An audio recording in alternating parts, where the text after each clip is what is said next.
Call to order a special board meeting of the Frankfort Plant Board. It's Wednesday, July 24th, 2024 at 5 o'clock in the community room at the FPB Administration Building. This meeting is, the special meeting is in lieu of our normal regular meeting. So, but this agenda is limited that we can only consider things that are on the agenda.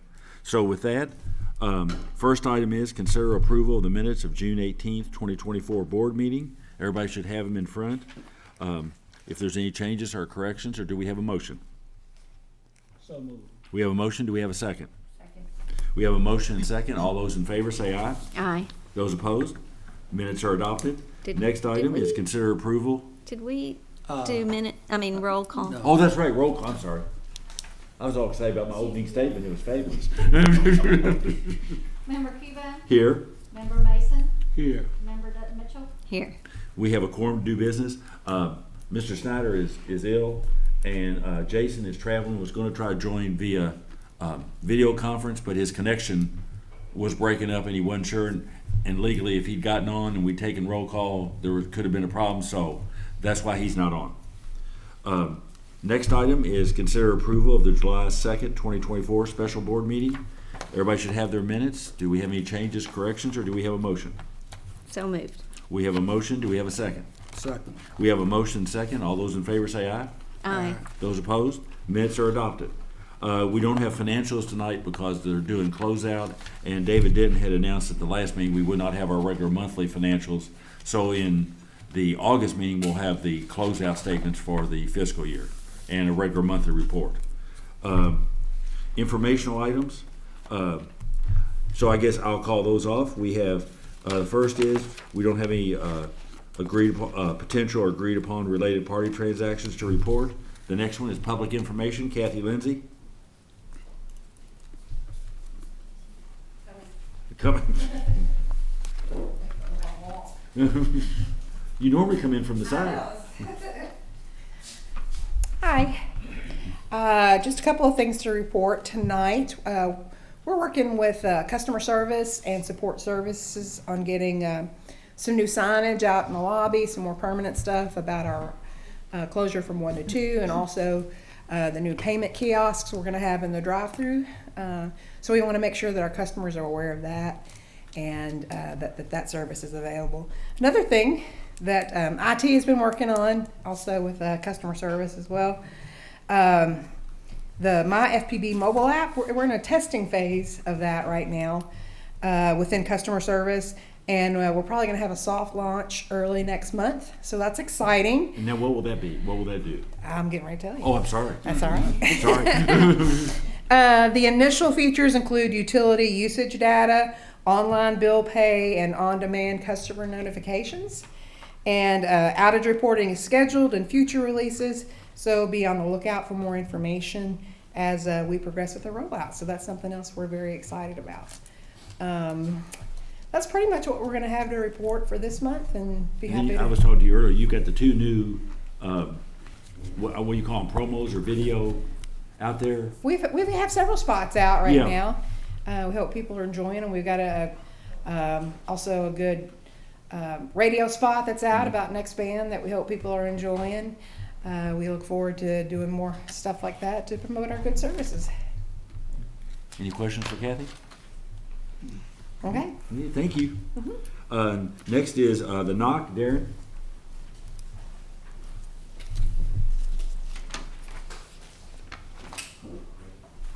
Good evening. All's well in the knock. In June, we entered 778 trouble calls. Our knock staff handled 3,423 phone calls. On the locate side of the house, we did 555 locates. And so for the year, we'll close out the fiscal year with 7,002 locates for last year, at the end of June. How's that compared to what norm? Is that about the normal amount? Yeah, probably a little uptick. Yeah. For the next meeting, I'll break that down more. Okay. I'll put probably usually it's kind of a year-end thing. I'll probably show the last few years. Yeah. Then we can compare them. And you still fully staffed on your Yeah, we your are still. locators? Yep, still fully staffed on both ends. Okay. So fingers crossed that we Okay. stay that way for a while. Okay. Thank you. Any questions? Okay, thank you, sir. Next is customer service. Ms. Rhodes?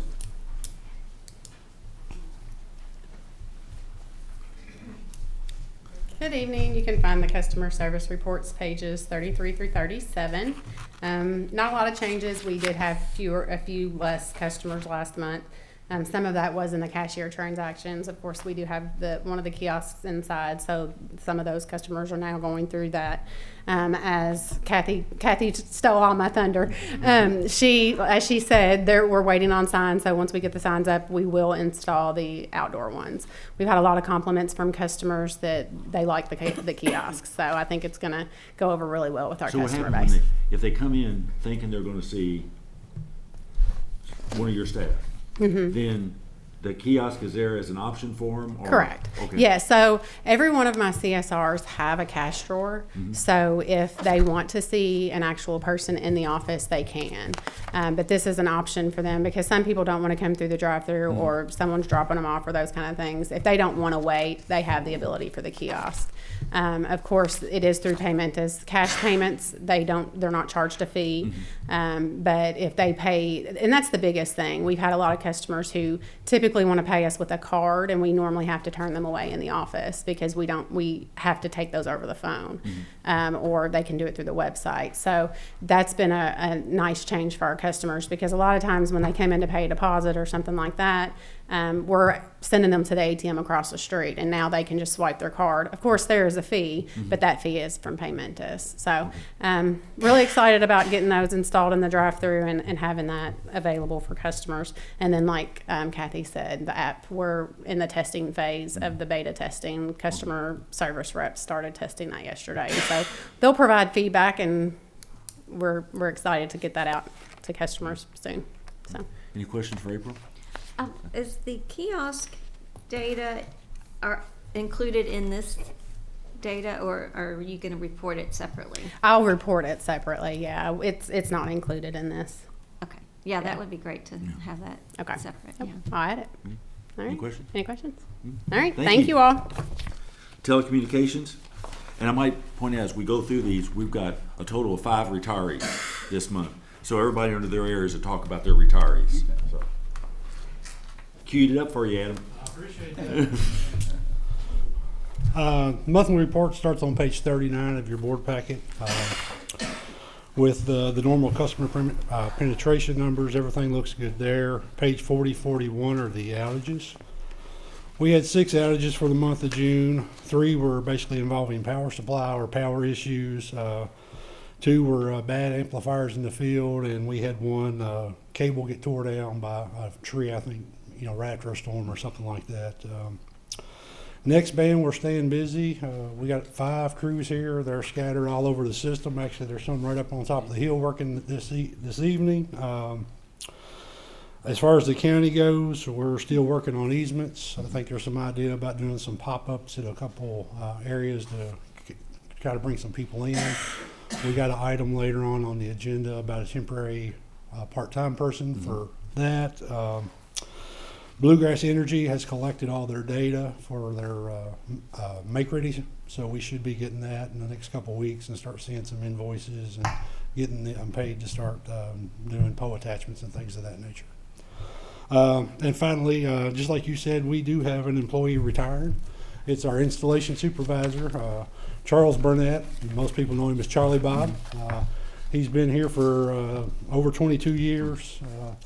Spent most of his career in installation.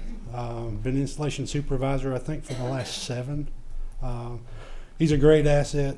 I mean, just last week he went and met with a bunch of property owners and worked out some deals so we can get some attachments for the fiber to the home. So he is working up to his final minute here, I believe. So he's been a great employee. He's been a pleasure to work with, and he'll definitely be missed. As I remember, he was a household name in Shadrick Ferry for about a year there. Yeah. So, but like I said, he'll be missed, and he'll be around. So I'm sure we'll see him. So. Yeah. Well, I think on behalf of the board, Ned, tell him how much we appreciated everything he did, Ned. Okay. So. Any questions? Thank you. Thank you, sir. Electric, Scott?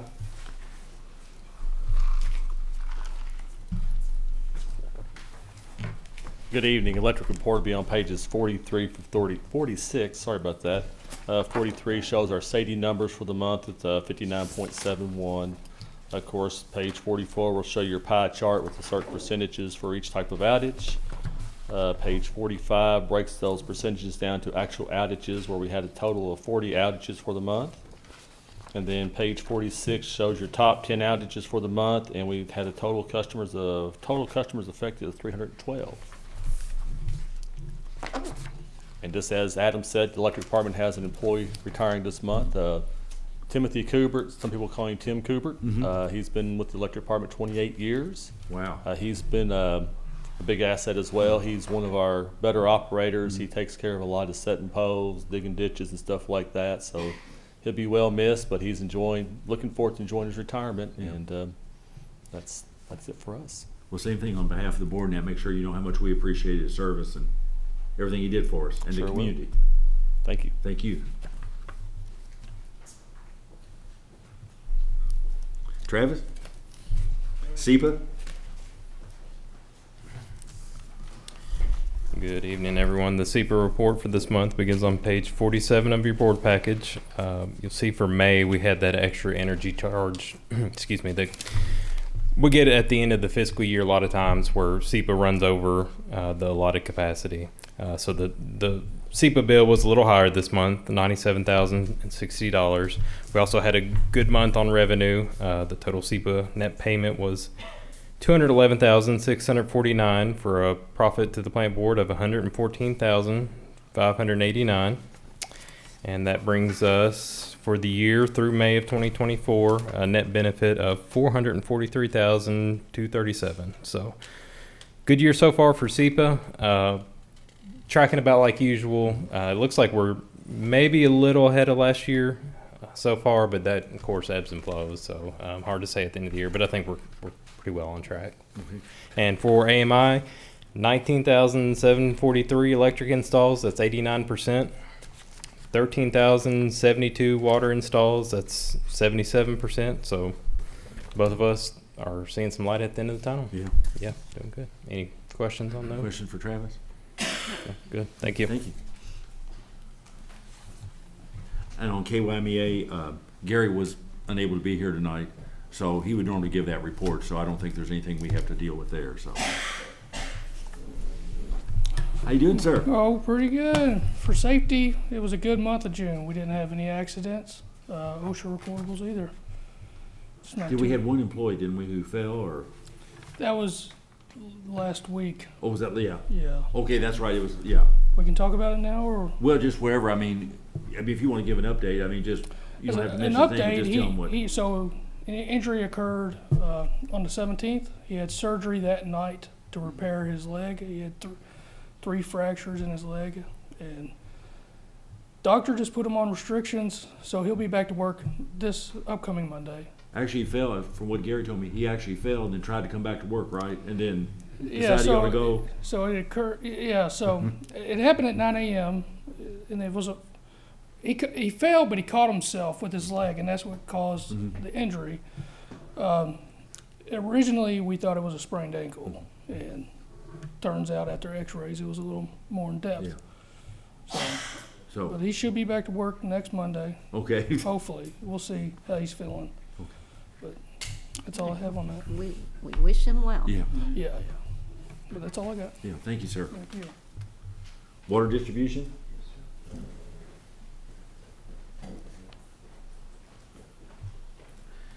Well, it's kind of bittersweet being my Yes, sir. last board meeting, but the monthly water distribution reports on pages 53 through 55. We installed 12 new services for the month, so that was up. That's good. I always like to see the new services up. We had 5 main breaks, 5 outages. We've had several main breaks downtown, the dry weather. We've had to do a lot of road repairs and fixing back downtown.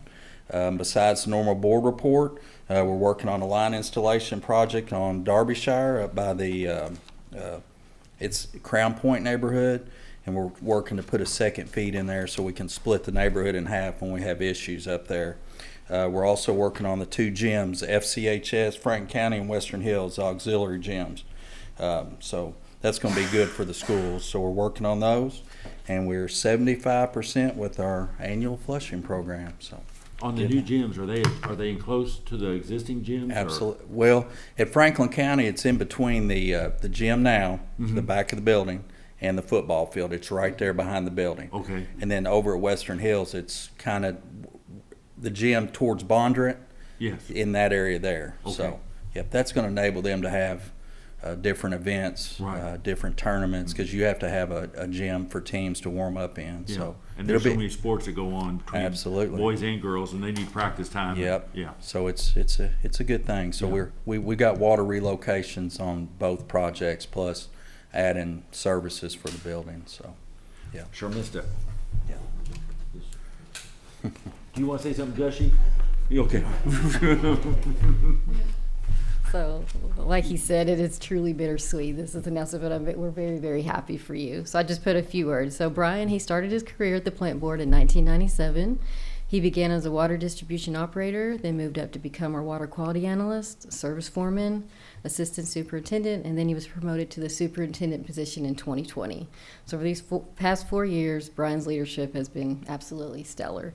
So during his career, he has truly learned the entire system, and that knowledge allows him to plan for not only future improvements, but also gives him the ability to quickly and efficiently respond when unexpected events occurs. It just knowing the system is crucial. And just being able to understand if there's a break or there's a tank dropping, being able to have that quick response time with someone with his knowledge has been incredible. And besides the everyday items that he manages on a daily basis, some of the bigger projects he's overseen are all the pipe replacement work for the reservoir, of course the AMI project, our steel tank painting projects, and the big project where we had to shut the Capitol down for a little bit. He oversaw that project and it went incredibly well. So his attention to detail, his dedication, his planning skills, knowledge, and overall positive attitude have been truly beneficial to me, our company, our wholesale customers, and our entire community. So thank you for over 27 years of service. You will be truly missed, and we look forward to keeping in touch and hearing about retirement. So thank you. Thank Well, you. not just the community, but all the wholesale customers and the assistance you give them and the technical support. I mean, it's incredible what all you've done. So, Well, thank we really you very appreciate it. much, and I appreciate the board, upper management, all the employees that I've worked with here through the years, the ones that have retired, the new guys. I really appreciate everybody, and I will be around. I'll be a phone call away if Yeah. anybody needs anything. So I'm We gonna sure take it easy for a while. So thank you all. Thank you, sir. John, I was Thank going to ask, do we have a mandatory retainer Is it? on retired employees?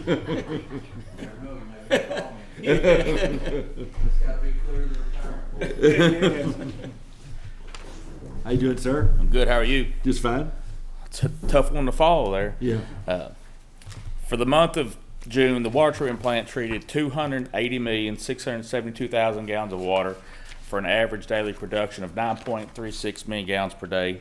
Lock 4 averaged 2,884 cubic feet per second for an average of 1.8 billion gallons per day. And somewhere there was 1.1 inches of rain, but I'm not exactly sure where it was at. But Any questions for Nichelle? You and Leanne want to come up here? Yeah. Good evening. Support Services also has an employee retiring. I'd like to give a shout out to Roxanne Wilson. She's been on our janitorial staff for 19 years and she'll be greatly missed. Yes. Congratulations, Roxanne. I mean, it's always good to see her. Yeah.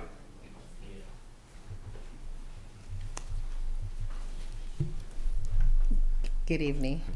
We have Angie Hart retiring from the HR department. I don't have enough time to say everything about Angie, but she will most definitely be greatly missed. I want to honor and celebrate her incredible career. She's been retiring after 25 years with Frankfurt Plant Board. She has been very instrumental in the hiring of several FPB employees. Her discernment and just knowledge and judgment of character is just a skill that you can't be taught or learn. She has just been a great support to me when I became the HR director, and so she will be greatly missed. Congratulations to Angie. And she always had a smile, you know? Yes.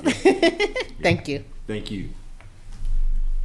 Okay, that's all the department reports. It's okay, we'll move on.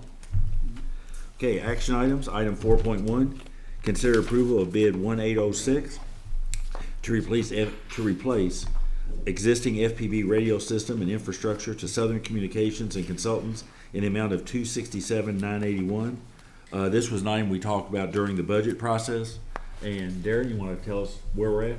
Yeah, sure. And from what I understand, you looked at state price contract and it was much, much higher than this. Yeah, it was going to be much higher. Yeah. And, we've talked about this multiple times. We're Right. replacing a 20-plus-year-old radio system that was probably end of life many years ago. Problem after problem. So it's definitely time. We put it in the budget last year. We needed to do a little more work and learned that it was probably going to cost us a little bit more. So we waited, put it in the budget again this year, and it was approved. So now we're just bringing it to bid.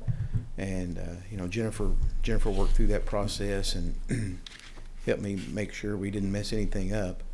And so here we are. Any questions for Darren or Jennifer? Okay, if not, do we have a motion? So moved. We have a motion. We have a second. All those in favor say aye. Aye. Those opposed? Approved. Thanks, All right. Darren. Thank you. I appreciate it. Item 4.2, consider awarded bid invitation 1809, purchase of fiber optic cable. Jennifer?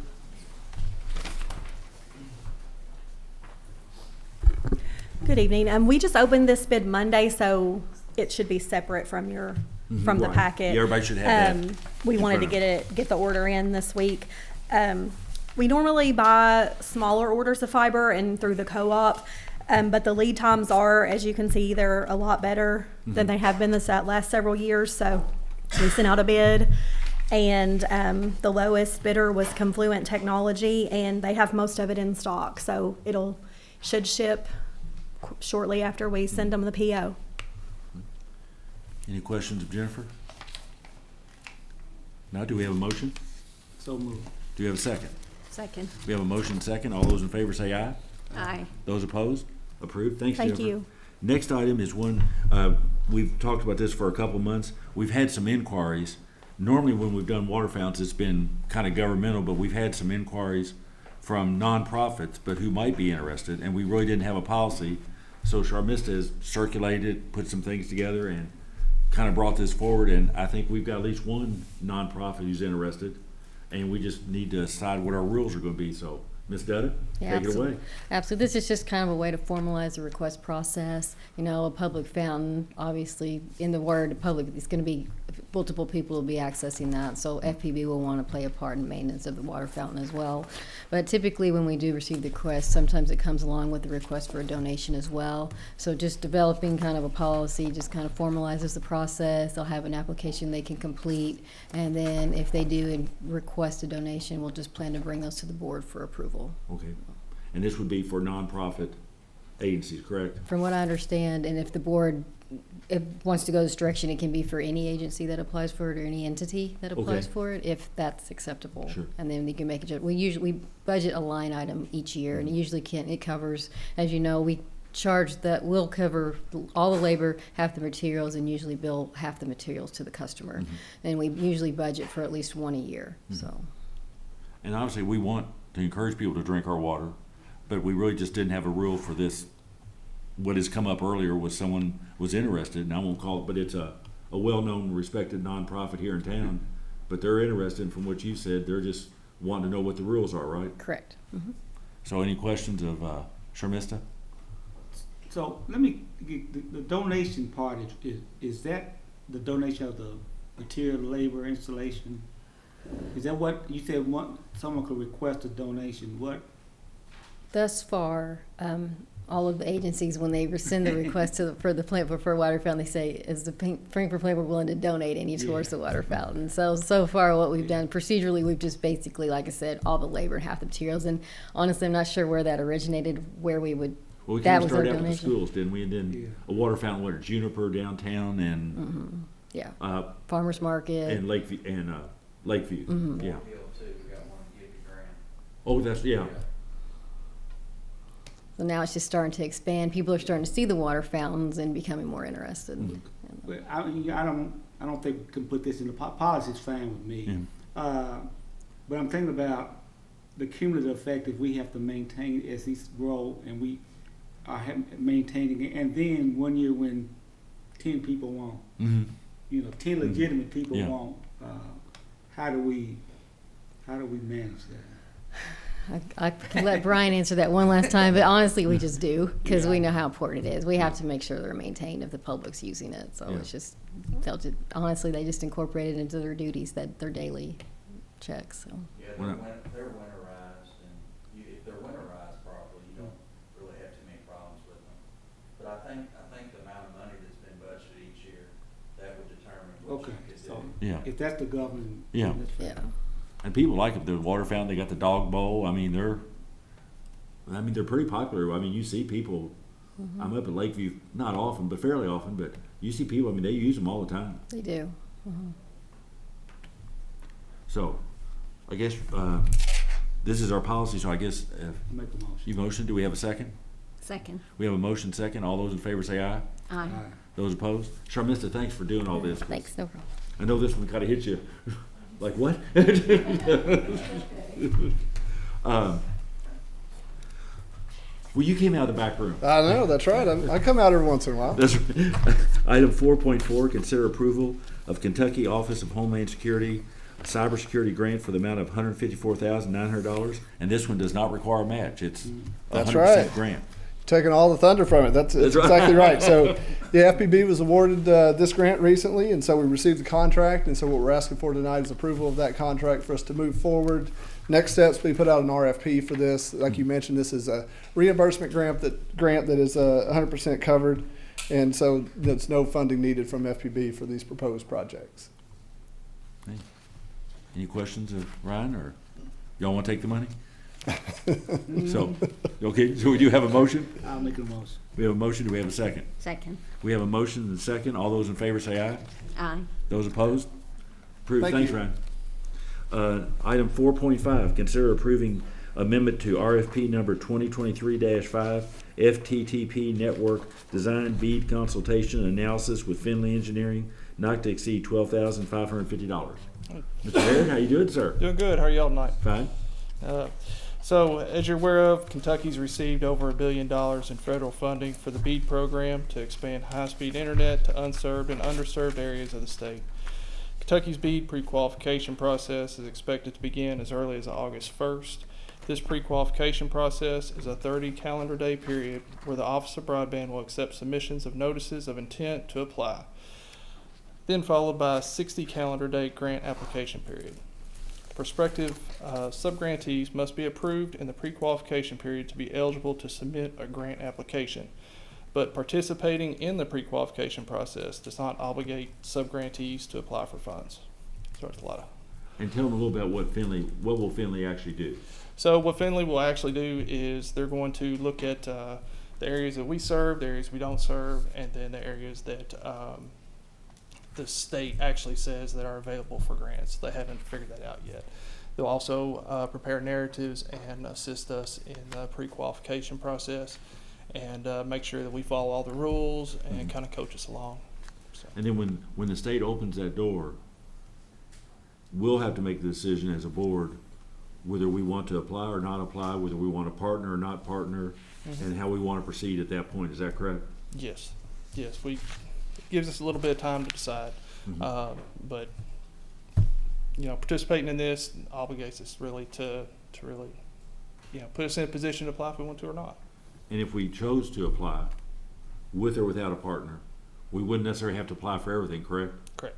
We could apply just for areas we wanted, or if, as I understood it, if no one applied or nobody was responsive, then we'd be in a position if the state wanted to come back to us and say, are you interested in doing something?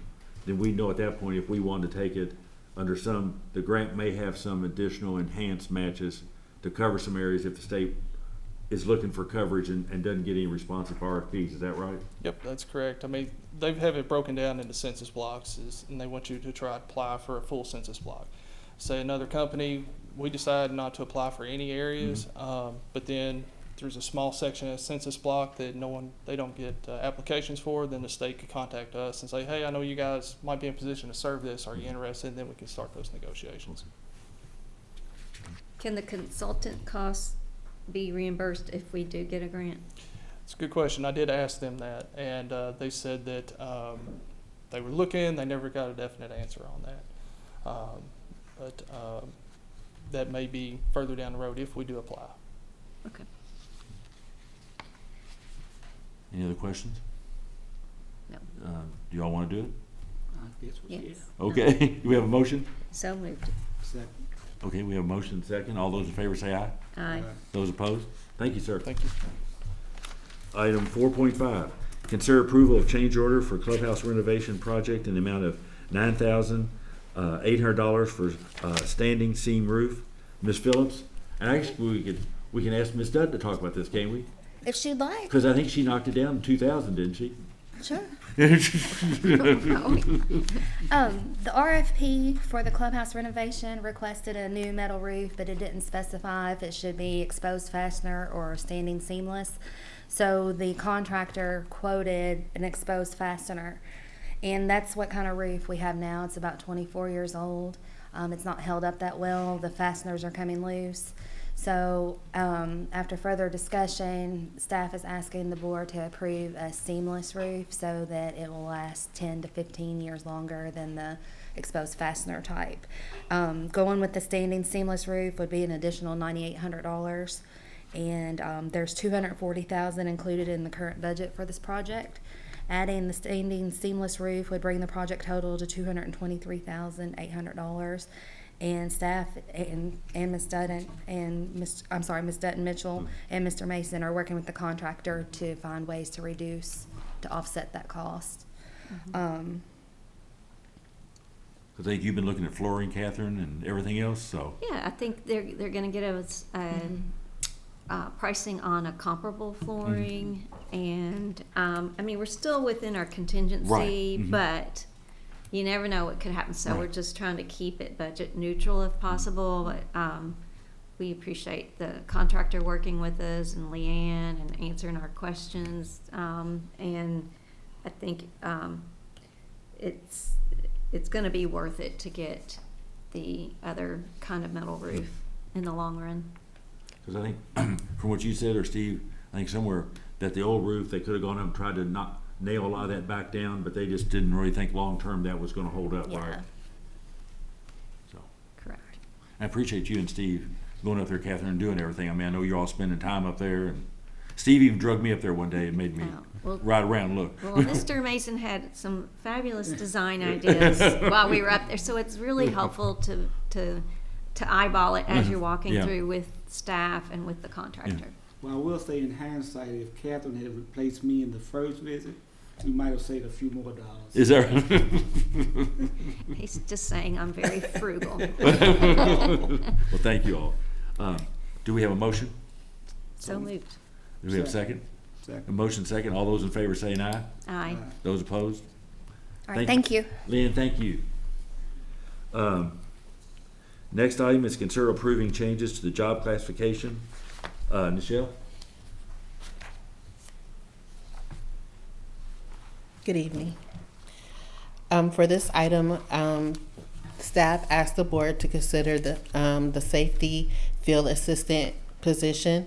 The safety and health of FPB's employees is essential to accomplishing FPB's mission to enhance community and benefit customers by safely, reliable, and economical providing service. To better support this mission, staff asked the board to consider adding an additional safety field assistant 1 position to the safety budget. The safety field assistant 1 is a grade 107 with a minimum starting pay of $45,473. The reason behind this proposal is to have 2 safety field assistants.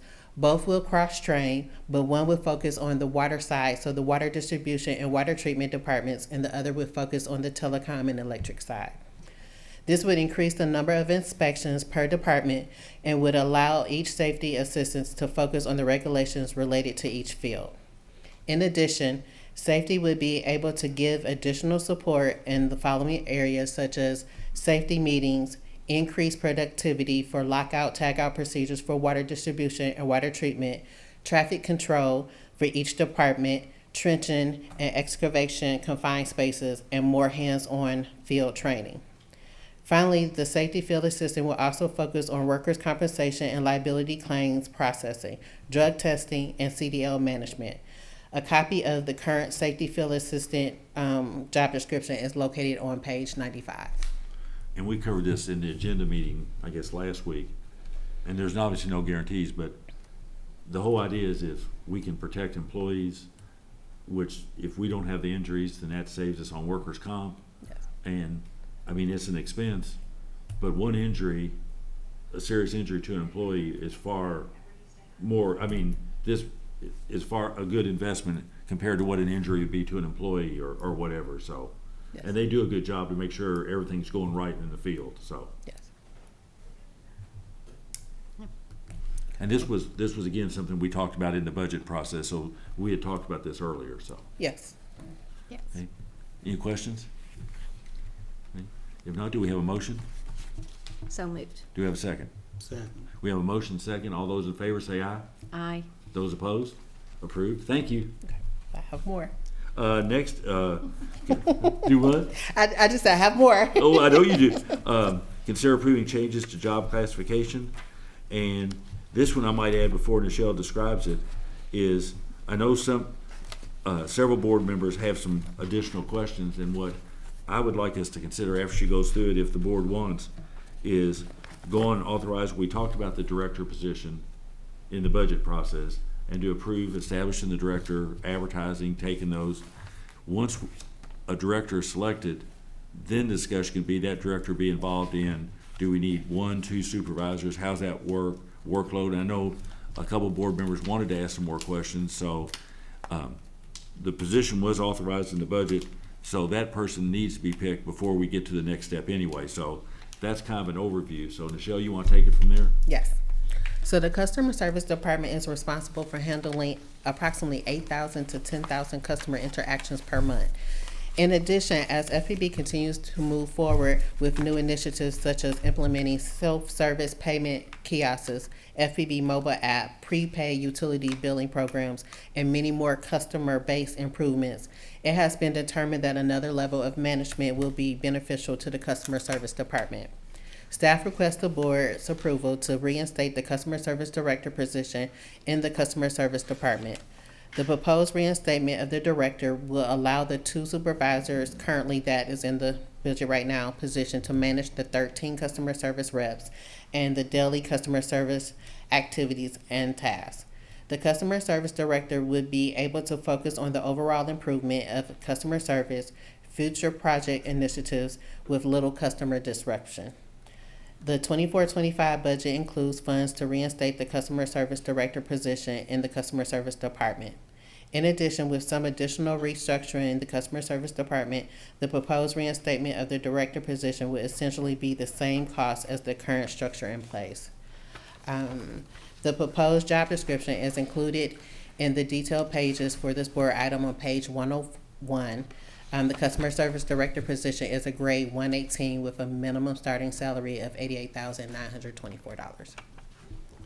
So, like I said, it's obviously whatever the board's pleasure is.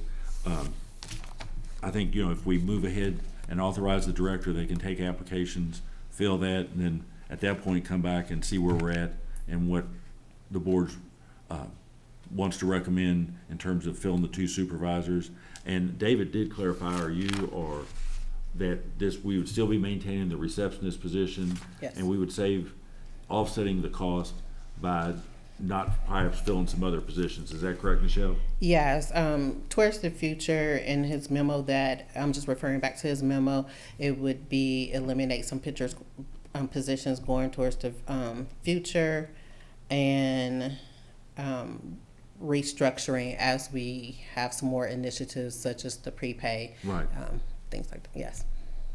So, I mean, to me, the first step is to get the director on board and then go from there. So, yes, that's just a thought. However y'all want to proceed. I'm all right with it, but I think three supervisors with 3 management positions over 13 people is a bit much for me. I'll second whatever this motion to get this going since it's 3 of us. The other thing is, I don't particularly, the position out here, the lady or whoever sits that, I think that position should stay because that person represents sort of the face, if you will, of the plant board.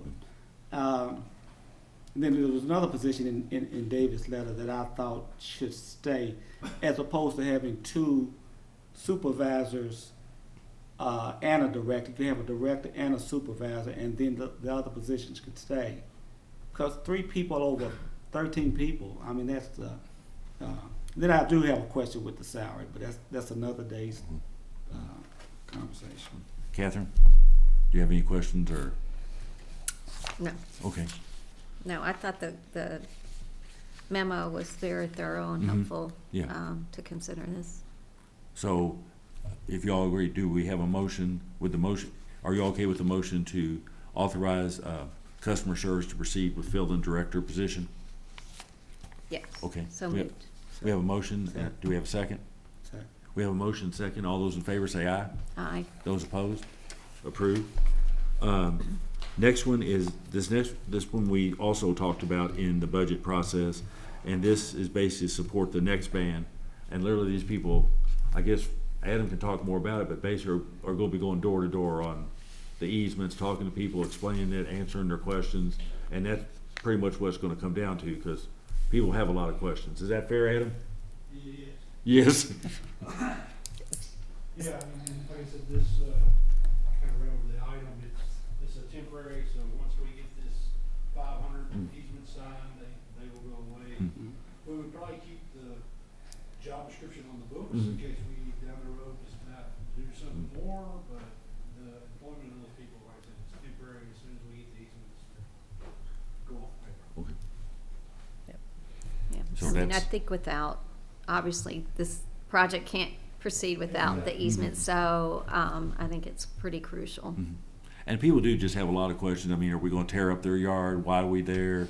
We've already got a pole. Why we gotta come in their yard? You know, are we gonna put heavy equipment in their yard? What if we tear, I mean, it's just, Yeah, and don't get me wrong, engineering staff, I know of at least one that's been out multiple weekends, evenings, and we just don't have enough staff to pull this off. And so that's the reason to do it, is, you know, I think we got 137 signed as of today, we're missing 500. So it's critical, that's why we're asking for 2 people to hurry up and get these done, so we can go to the next phase of building the projects. Because we are on a timeline with these grants that are. because these people, I mean, you all are here during the day, but these people are gonna have to be out there in the evening on weekends and Yes. to catch people in their homes, so. Right. So move. We have a motion. Do we have a second? Second. We have a motion second. All those in favor say aye. Aye. Those opposed? Approved. Next one, compensation plan policy. This one we actually talked about in the budget, and it originally originated with IT. Yes. But this policy would basically be to allow employees to accumulate comp time. And you want to say some more about it, Michelle, and then if Ryan wants to talk about it? Yes.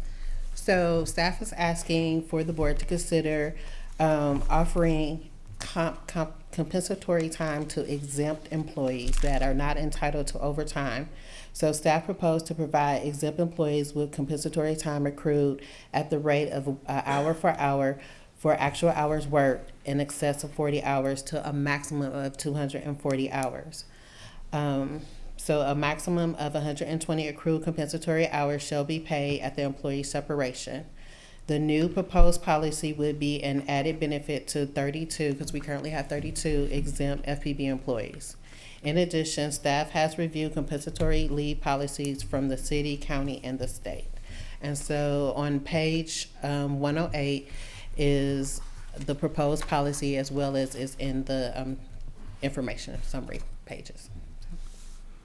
And on this one, the only 2 thoughts I had is, one, I looked at, because the state, 240 is the federal limit also, that's the max you can have under federal law, is the 240.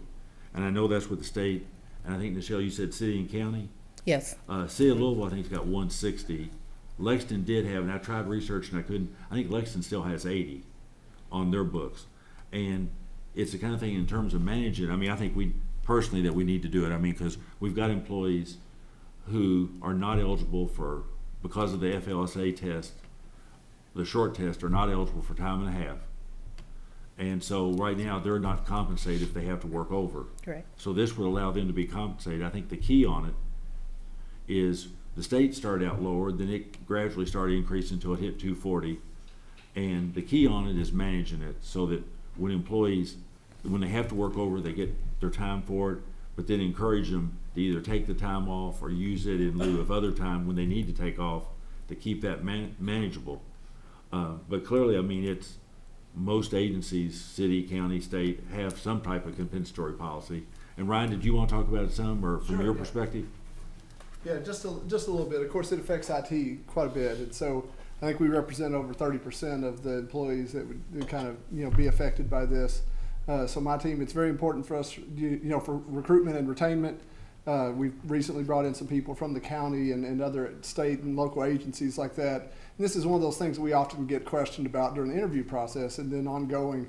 Recently, any event, we have standing maintenance windows, things that people are required to be here after hours, as well as to be here during the business hours. So that overlap, we try to flex as much as we can. And I think, to your point, managing those hours is something we certainly try to do.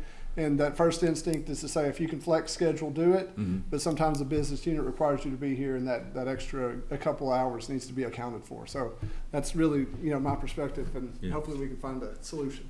And the key is, we never want to infer to let employees ever work off the books. I mean, that's just, you just can't do it. I mean, I did have one board member who couldn't be here simply suggest that starting off, we might start off with 80 rather than 240, and then take a look at it like in 6 or 8 months when we get ready to do the budget again. If that's not working, if we need to up it, but if that works, and it really look at then how many people have hit 80, and we talked to David last time about it, and it will be a liability we have to carry on the books.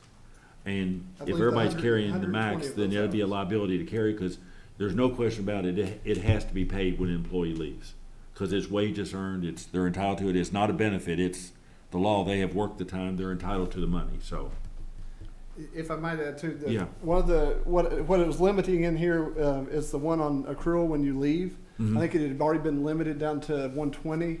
So 240 would be hours that would be carried that wouldn't have that liability Right. up to that max.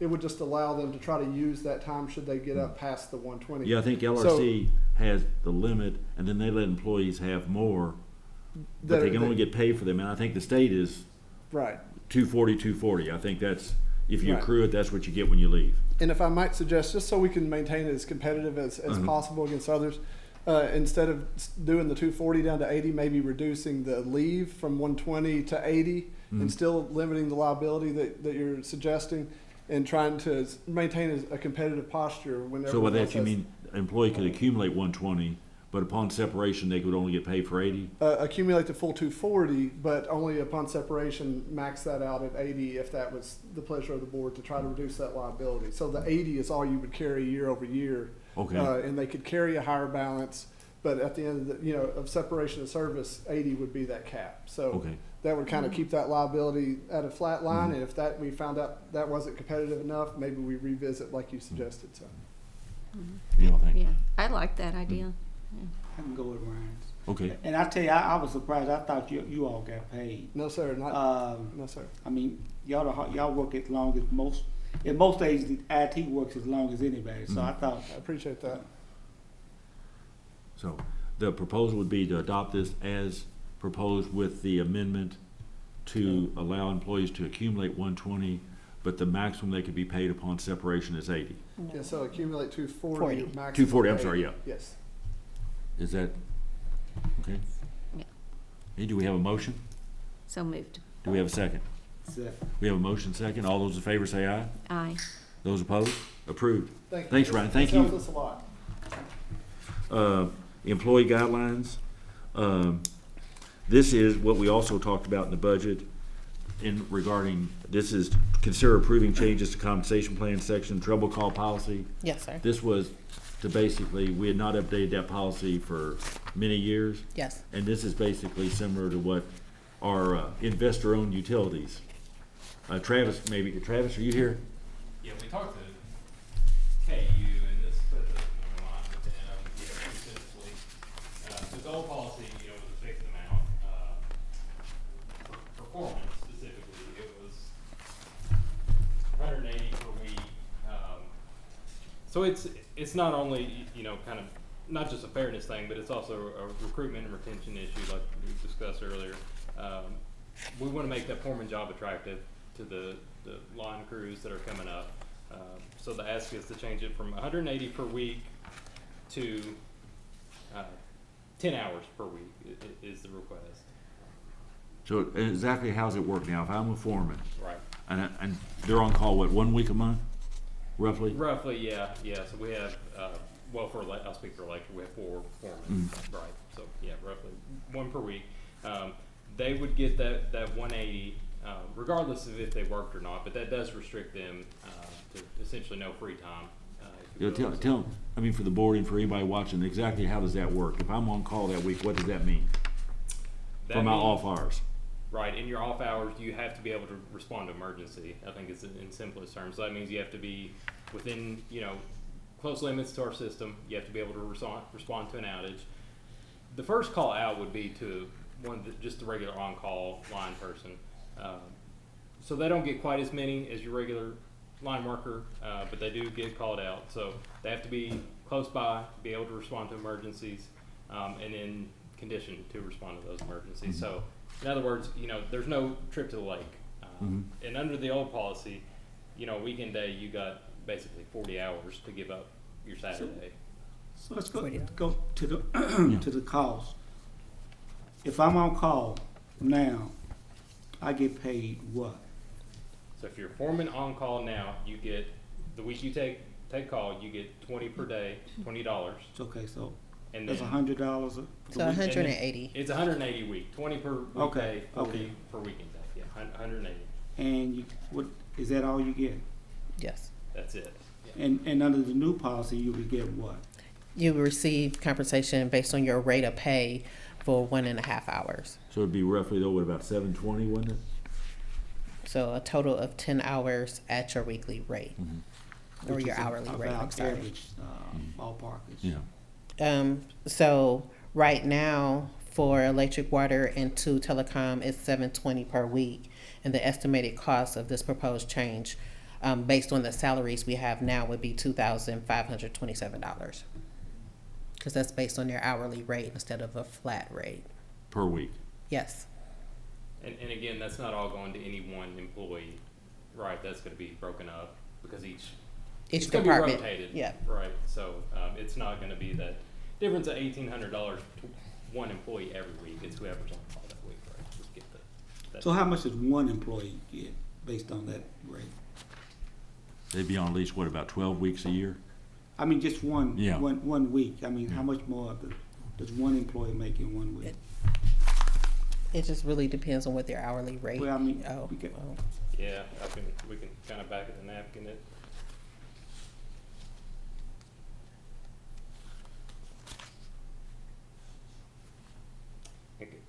Katrina, do you happen to remember? I know we had that on a spreadsheet somewhere. It was 10. If somebody makes $60 an hour, $70 an hour. Yeah, probably just a little short of that, but that's the range. Yeah. So Time and a half. for Times perhaps $700 versus $180. Right. About $500. Yeah. So if you pulled 1 week a month, that'd give you about $6,000 more a year for being on call 1 week a month. Yeah, so- If $500 is the difference, and 500 times 12, just Yeah, it's probably a little bit. Well, I'll speak for electric. It's probably a little bit more than that. Probably closer to that 700 or 800 range. So what was you said it was like a $2,000 total difference in our budget? No, that's How's- per week. That's a weekly amount. Okay. Yes, that's a weekly amount. So it went from 720 weekly, and that included the current salaries of electric, water, and 2 telecommunication. So it went from 720, and that's the 180 per, to the 2,527. yeah, I netted that. That's an 1807 difference times 52 takes you about 93,000 spread across 3 departments a year. Yeah. Just using the figures in that Yes. last paragraph.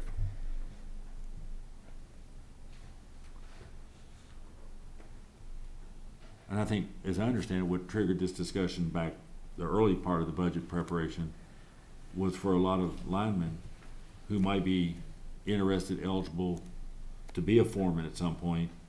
They're basically saying for a whole week for $180 extra to be on call all day, be here all day, to be on call all night long and all weekend. $180 Right, exactly. Yeah. And the policy change we're requesting brings the foreman position more in line with what they would have gotten as a line worker or journeyman. So they're not only losing hours, they're losing that old on-call benefit, Mhm. right? So we kind of, it's a twofold there. Brings us in line, like the first point you made, Yeah. more so with investor owns. Yeah. And it's also more what they would have received before if it's somebody internal that's, we're trying to promote within.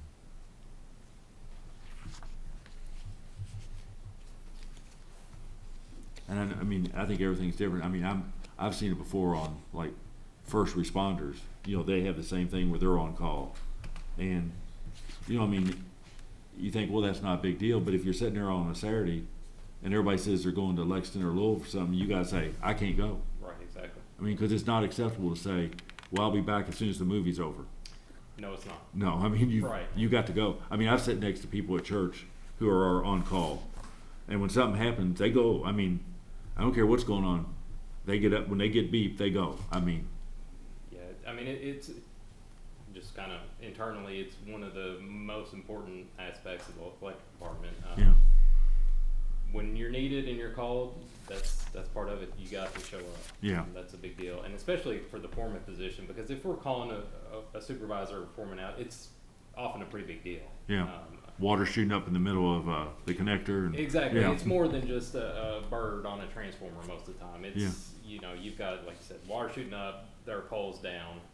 So, Well, like when Kentucky Wired hit our big water line out by the hospital at night, at 9 o'clock at night. I mean, yeah, perfect example. Yeah. Yeah. So, it is serious to us internally, the way we operate it. If you're on call, you're getting that on-call pay. It's a serious thing. You Yeah. have to respond. So, again, old policy, $40. The family is going to the lake. Well, for $40, you're not if you're on call. Yeah. So, it was it did discourage some employees. We've heard it kind of offhand. The comment made, I don't think I really want to apply for a foreman. So if you've got someone you really want to keep and promote within, yeah. I think this is a good. And I know you worked a lot with the employees, talked to them a lot. Sharmista did, and Adam on his end. So, Correct. and this Yeah. basically, as I understand it, treats all three departments basically equal, right? Yes. Yes. Mm-hmm. What do y'all want to do, Steve? My suggestion is that we bring this back to the next meeting so the other members can pass Decide. judgment on it. Okay. Catherine, what's your preference? I was ready to make the motion, but I'm fine with tabling it till then too. I mean, I'm basically, from what I know, I'm for it, but I also appreciate what Steve's saying is we got two members here. And does this mess you up, Travis, if we bring it back next month? I don't think so. No. Scott. Yeah. Because I've not talked to the other two board members, which wouldn't be appropriate to ask them where they stand on this. Sure. But I mean, Right. if that's your motion, Steve, to defer to the next meeting? I'll second. Okay, we have a motion to defer. All those in favor say aye. Aye. Those opposed, we'll defer to next. Michelle, thank Travis for for your work on this, and like I said, we'll bring it back next month and see where the other two members are. Okay. Sure. The next one was related. I'll just. Or so do we need to hold that, or do we need to, Yeah, I was gonna just linger because the next one was related to the same request, the vehicle policy. but would this apply to, if we acted on 4.12, would that apply to the current form? That would apply to the current, I know I've heard this before, that this would apply regardless of what we do on the pay, correct? Correct. Like this, they're not tied together. Right. So, yeah. Okay. Sure. So, you wanna talk a little about this one, Travis? Yeah, or Michelle? I could do it. Okay. Yeah, you're fine. So staff is asking the board to approve changing the take-home vehicles list. We're just asking to include the electric foreman and water distribution supervisors and add the water treatment plant assistant superintendent. So currently, right now, the list said for the electric foreman and supervisors that are on call, and we just want to provide it across the board to the foreman and the supervisors, and then, like I said, and add the water treatment plant assistant superintendent. We also would like to remove the meter reader from this list because that area no longer exists. And these vehicles, when they're take home, they can only be used for official business, right? Yes. So they basically take the vehicle home, and the idea behind it is, if they get called, they don't have to run back down to Myrtle, grab a truck, then head out, which could take a half hour more. And probably running out to the site in your Ford Escape's not a good idea, right? Right. With nothing in the back of it? Generally not, yeah. What do y'all want to do on this? So moved. We got a motion. Do we have a second? Second. We have a motion second. All those in favor say aye. Aye. Those opposed? Approved. Thank you all. Next item is one we talked about back during the budget process, and we talked about last month. And I know, Nichelle, you and Katrina have done some additional research, and this is on the 401A policy for our Tier 3 employees. Yes. And then you all did some work on the federal law and ERISA, which we're not quite sure if we're under or not, but we might be. And you all researched what the federal law is on that? Yes. So, Okay. So at the June board meeting, staff had proposed 2 changes, and what became a discussion was the vesting option. So at this board meeting, staff has presented or presents 3 options for the vesting schedule. And so with option 1, there's a graduated vesting between years 1 and 5. And then for option 2, there's a graduating vesting between years 2 and 6. And then for option 3, it's considered a cliff vesting, where the employee would be 100% vested at the end of year 3. So that was one of the proposed changes, and then the other is the matching portion. So did you want to just discuss the vesting? I guess we can take that first. What did you all find out on the vesting regarding what ERISA's rules are? For ERISA, you cannot, spread it over, you can't be vested after 5 years, like 1 to 5 years at 0, and then vested completely over 5 if we decide to follow ERISA. And from what you found out, I know there was some interest in the board of not just going with a 1 year or vesting immediately, as far as taking the FPB share. And if I'm correct, we can't go 5 if we want to comply with ERISA, but we could go 3 years. Right. As you have to be here at least 3. You could always take your money. Yes. But as far as taking the FPB match, you'd have to be here at least 3. And one of the ideas was to improve retention. Yes. So you could go with that. You could go with a 3-year vesting, or which is what they call the cliff. Yes. That's so the max, hard, if you choose that version, the max that you can delay vesting is 3 years. And then the other would be graduate so much in for each year up to. Yes. Maybe take that in that piece first. What you're all thinking on that?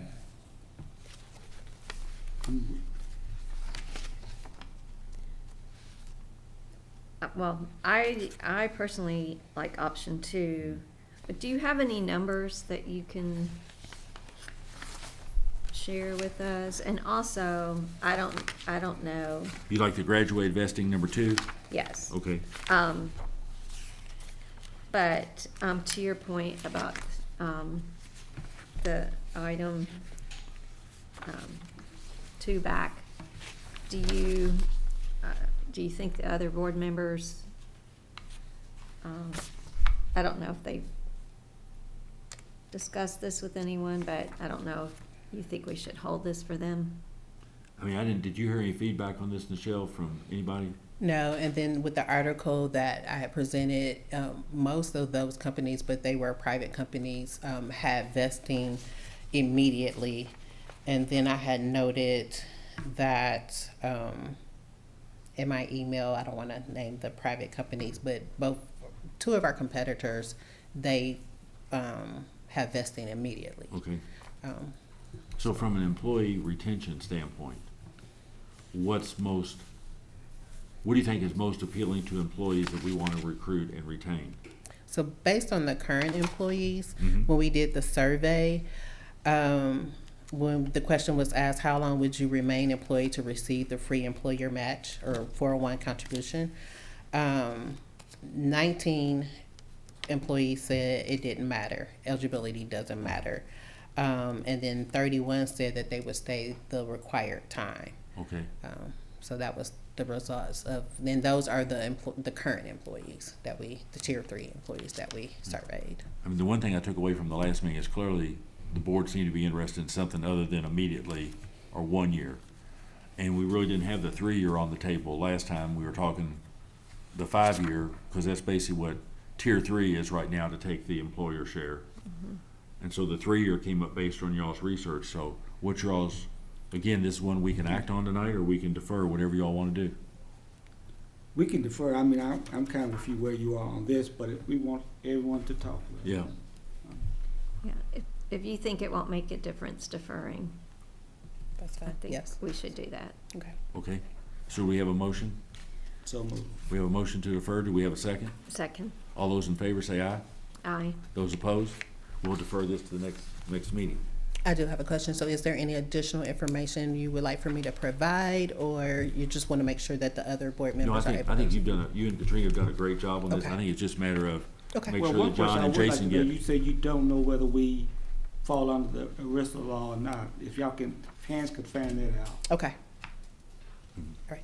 Thank you. I think your all's thinking on ERISA was just, since it was foggy, out of abundance of caution to say we know if we comply, we're in good shape, right?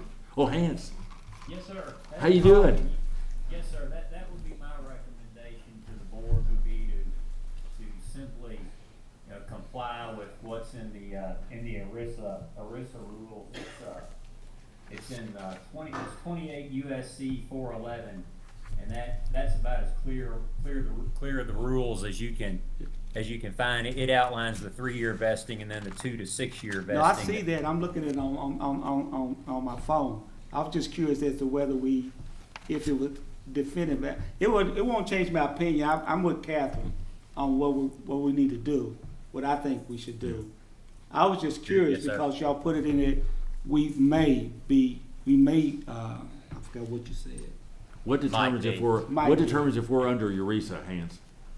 ERISA, if you're a private entity, you fall generally under ERISA, and then if you're a public or governmental entity, you're generally not. But because we're kind of a quasi governmental agency, I'd have to do some research on that and find out. I'm kind of curious as well, but just out of abundance of caution, I would kind of stick with the rules. But I'll certainly find out. I'll do some research and see what I can determine. One of the first books that I got when I got here was I had the same question with the health plan a long time ago, and I've got a little research book on ERISA and health plans and benefit plans, so it's literally called ERISA in a nutshell is what it is. So I'll pull that out and see what I can determine for you, Mr. Mason. Be glad to. And that's what U.S. Department of Labor, isn't it? Yes, sir. I think it's under the DOL. Yes, sir. If I'm not mistaken. But so we'll thank you defer. so much. Okay, we'll defer that to the next then. On the 4.14 Corn Ferry, same thing without the other 2 board members. If it'd be okay with you to defer it to the next. So do we have a motion? I'll make a motion to defer. We have a motion. Do we have a second? Second. We have a motion second. All those in favor say aye. Aye. Those opposed, we'll defer that. Next 3 items relates to our general manager's evaluation. We've got that in front of us. And first, does anybody want to make any changes in it? In his evaluation for the period of fiscal year 23-24? Or do we want to accept, and just so the public knows, the way we did this was everyone evaluated Gary independently. We tabulated the scores, Hans checked for mathematical errors. And this is we've got that in front of us in terms of his evaluation, and it's a public record. And at this point, if anybody wants to make a change, they can. If not, we could accept this as his evaluation for that period.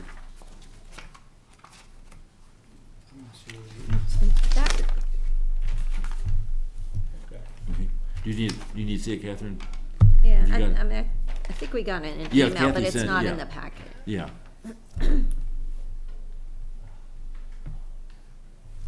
So I'll make a motion to accept it. Okay, we have a motion to accept. Do we have a second? Second. We have a motion second. All those in favor say aye. Aye. Motion's adopted. Next is consider a wage increase For the general manager, what we have historically done, we're not limited under his contract. We can do anything from 0 to whatever number. Historically, we've given the general manager the same percent increase that the rest of the staff got, which was 3.5% for this upcoming year, but it can be whatever the board's pleasure is.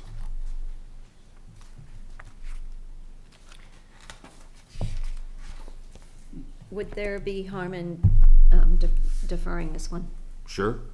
I mean, would there be harm? No, there wouldn't. No, there wouldn't be. No, we could do that certainly. Okay, well, I make a motion to. Okay, the Defer motion this is to defer item 4.16 till the next meeting. And for the record, that's not indicating that there's a problem with No, Gary or no, anything. It's that's just the full board's Yeah, not here, so. exactly. So we have a motion to defer. Second. Do we have a second? Second. All those in favor say aye. Aye. Those opposed? Motion to defer is adopted. Next item is 4.17. We had circulated this. This would basically be the general manager evaluation criteria for fiscal year 25, and there's 10 items. Do you all want to adopt this or defer it to the next meeting? Well, this has been circulated. Yes. So I'd like to make a motion that we adopt this. Okay, we have a motion. Do we have a second? Second. We have a motion second. All those in favor say aye. Aye. Those opposed? Criteria is adopted.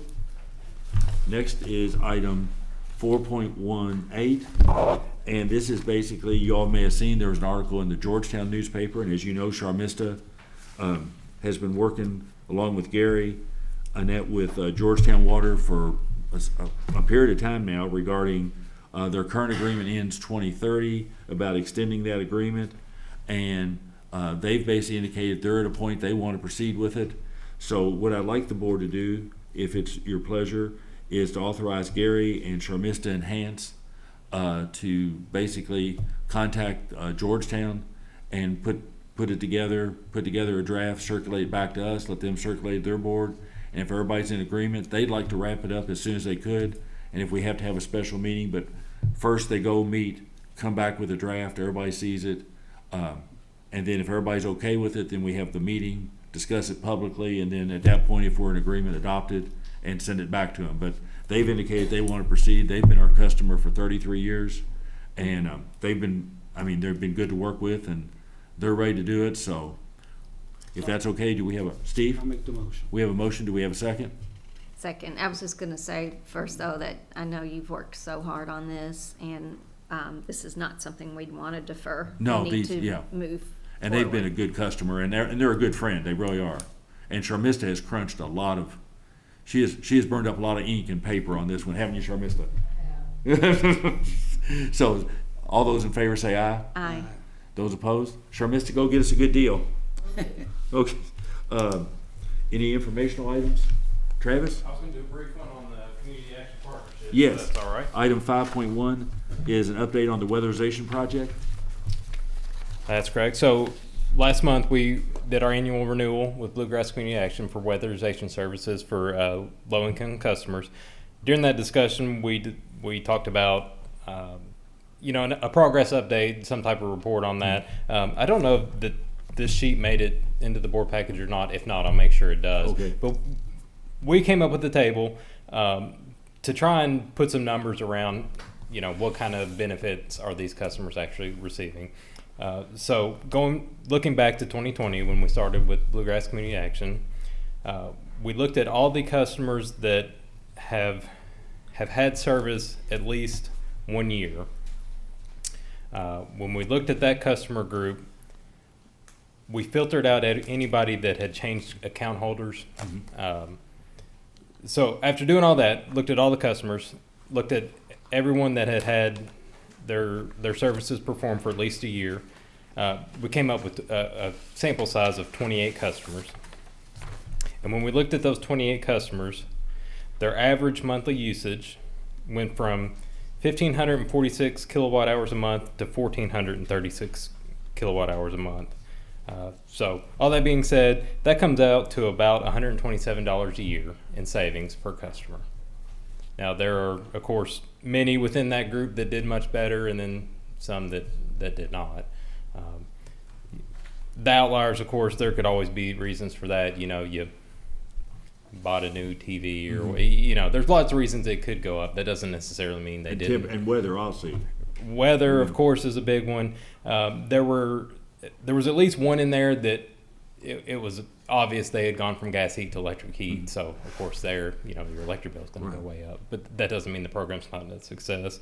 I should also probably add our conversations with Bluegrass Community Action. They really like the program. They're happy to do it. They're glad the board renewed for another year. How many customers are we serving a year, on average?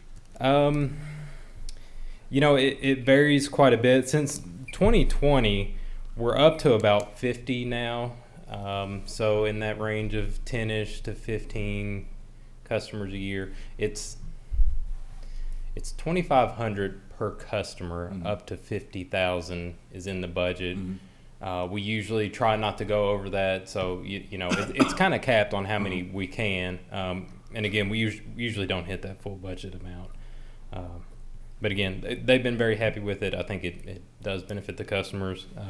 The usage reports would seem to support that as well. It's almost a certainty. If you go back to before we partnered with them, we were just doing the audits. And the big concern with the audits was, is anybody actually going to do anything? Right. So this one, these are low income, so they don't necessarily have the money to do the improvements. Exactly. So this time we know without a doubt they're having someone come in and add layers of insulation to their attic. It's gonna help. Yeah, for sure. Now, I think the change in way we approach this is so much better. Do you happen to know of the 28 customers you picked out for this, what the, I guess, average amount of improvement, what the cost was?